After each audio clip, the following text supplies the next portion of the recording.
Welcome, one and all.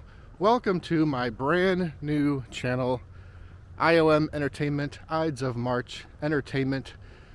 I decided to create a spin-off channel to just focus on nonsense, ridiculousness, and just keep the other channel strictly for adventures, the Ides of March Adventures channel.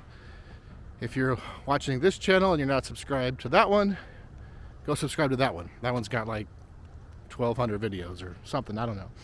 So at some point I will be transitioning all the non-adventures over to this channel, possibly. Right now, as I'm walking, this channel doesn't even exist yet. I haven't created it.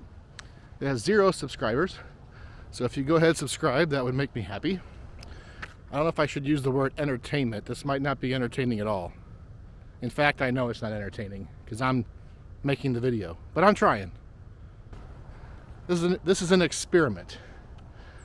And since this is a spin-off, I decided that a good topic to start off with would be the best spin-offs in television history. Let me first define what counting as a spin-off, because there's a lot of spin-offs where they introduce a character in a show for like one episode and then now they have a show. I don't really count that as a spin-off because they've already created the show and they're just trying to get some exposure from another show. So I don't only count it as a spin-off as if this character was already a reoccurring character or a main cast member in a show, and then they became popular, spun it off to a new show. Like, I know Happy Days spun off a lot of shows like Mork and Mindy and like Laverne and Shirley, but those characters I think only popped up for like one episode on the regular show, and then miraculously they have a new show. So those aren't really spin-offs, I don't think. I'm also not counting like The Simpsons, because that started as a sketch on the Tracy Ullman show and then it became its own show. I don't really count that as a spin-off. Maybe some people do.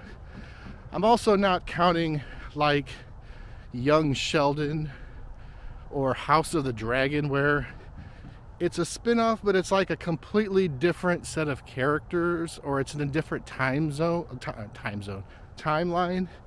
where yes, Young Sheldon I guess is a spin-off, but it's more of like a prequel. And House of the Dragon really isn't a spin-off, it's like a new set of characters in the same world. So I'm not counting those. It is extremely cold out here, and it's not even as cold as it's going to be next week when it's supposed to be in the zeros. So that's why I'm out here now when it's like 30. But whew, it's cold. All right, let's start at number 10. Now, I have never seen 1 minute of this show. I've never even seen 1 minute of the show that it spun itself off from, which is the Mary Tyler Moore Show, which I know had several spin-offs. And I chose this one at number 10, even though I've never seen it, but I've heard about it, that they took a comedy sitcom and they turned this into a 1-hour drama, which is pretty ballsy. And that would be Lou Grant. I've never watched the show, so I don't really know what it was about.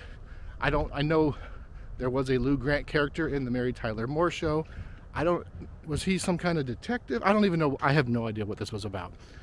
Never seen it, but I figured it was a very successful, I think it won an Emmy at some point. Lou Grant, number 10. I didn't pick the other one. I think there's multiple, but I didn't pick Rhoda because that doesn't seem like it was super popular. Maybe it was, maybe I'm wrong. Let me know. What do you think about Lou Grant? Has anyone even seen it? Okay, that brings us to number 9. Again, I've never seen 1 second of the show. This is kind of a stupid list if I've never watched it. And I've never really seen the original show. I remember kind of watching it with my mom and dad growing up, but I was too young to like know about it. I remember the theme song. But the original show was Dallas. And the spin-off, there's probably more than one, but the spin-off was called Knots Landing, and it ran for 14 years. So because of that, I figured it had to be somewhat popular. So I'm giving number 9 to Knots Landing. All right, number 8. Again, okay, thought someone was behind me.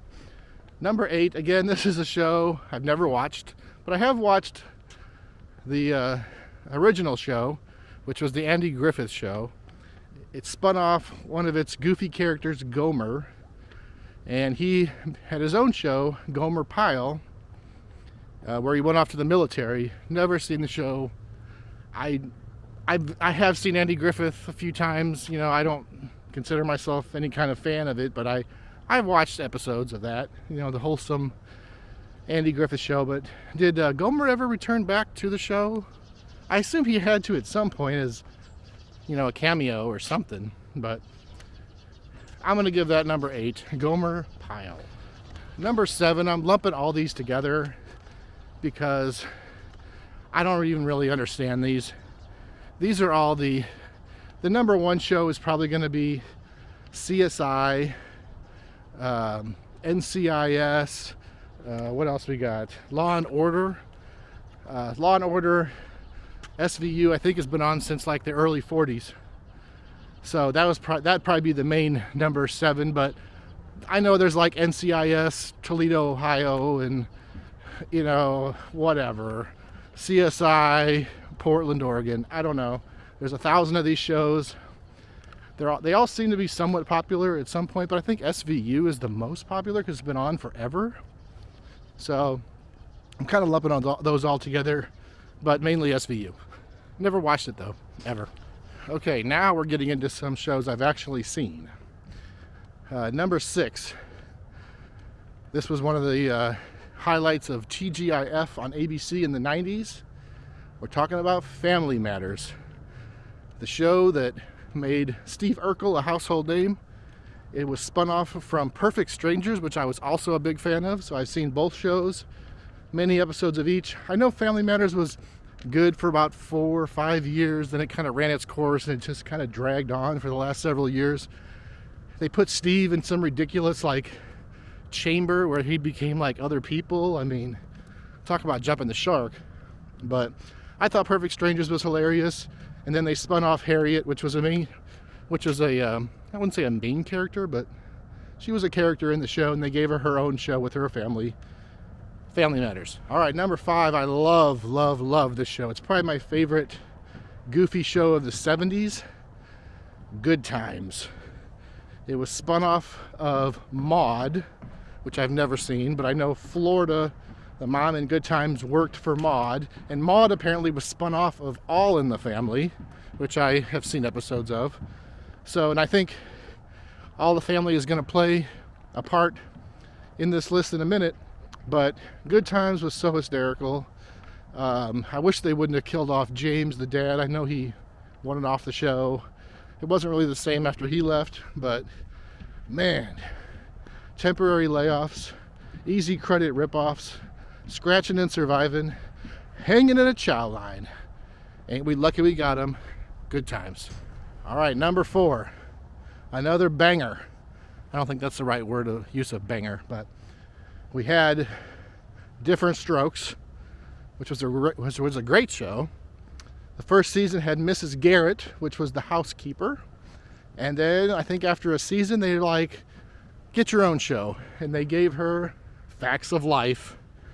You take the good, you take the bad, you take them both, and there you have the Facts of Life. What a show that was.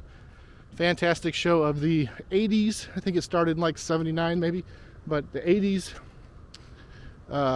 even got like crazy. Like George Clooney was on that show at the end. It was kind of crazy, but that was a fantastic spinoff. And I don't know, did Mrs. Garrett ever return to Different Strokes? I don't remember. All right, number 3.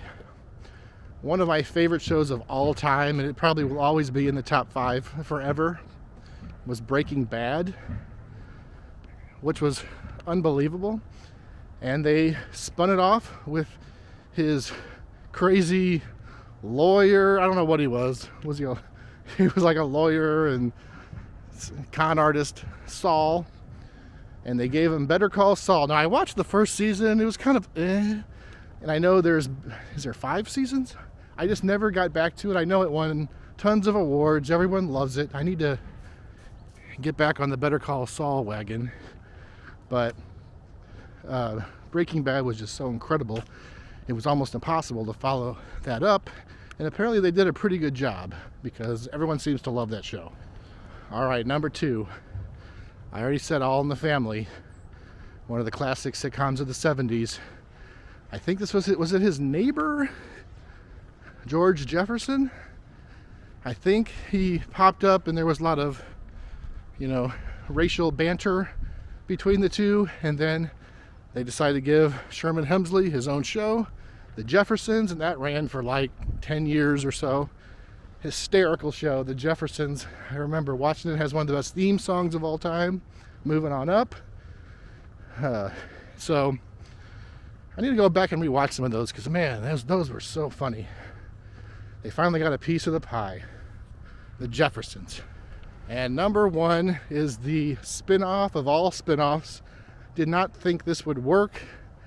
Out of all the cast of Cheers, which was one of the greatest sitcoms ever made, you had Woody, the kooky bartender, you had Cliff and Norm and Carla and Rebecca and Sam, all these wacky characters.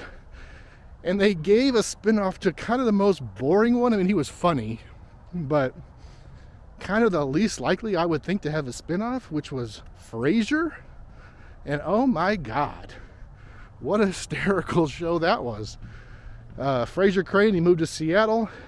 I remember just loving the show. I watched it pretty religiously for the first 4 or 5 years, then kind of fell off. I think it went on for like 10, 11 years. But this show was like the smart comedy. There wasn't a lot of it wasn't like a family sitcom. It was more adult. It was hysterical. It won like 1,000 Emmys. And who would have thought that taking that character from one of the most beloved sitcoms of all time and creating another most beloved sitcom of all time, and now they've rebooted, or not rebooted, what do you call it? Because Frasier's back. I haven't watched it. It's on, I think, Paramount, or I don't know what it's on. But they brought him back for another reboot. And I've heard good things. I'll probably give it a try at some point. But number 1 is Frasier. All right, it's starting to get dark. So I hope you enjoyed this first video on the new channel. Like I said, subscribe if you haven't, which you probably haven't because it doesn't even exist yet. I appreciate you watching. I will probably do more lists like this because I like lists. I don't know why. I don't really like Schindler's List because that was depressing. And it's hard to watch. But I like lists and top 10s. I don't know why. A lot of people do them much better than me. They're all over TikTok and YouTube and everything else. But if they can do it, so can I. So I'm not reinventing the wheel here. It's just whatever. It's just a stupid top 10 list of spin-offs. Do you have any spin-offs I missed? There's a million. So for every Frasier, you'll get a Joey, which I didn't think was that bad. But and do you count The Simpsons as a spin-off, or Young Sheldon? I don't know. But anyway, thanks for watching. I can't say may the adventure continue because this wasn't an adventure. I need a saying at the end. So if you have any ideas, let me know.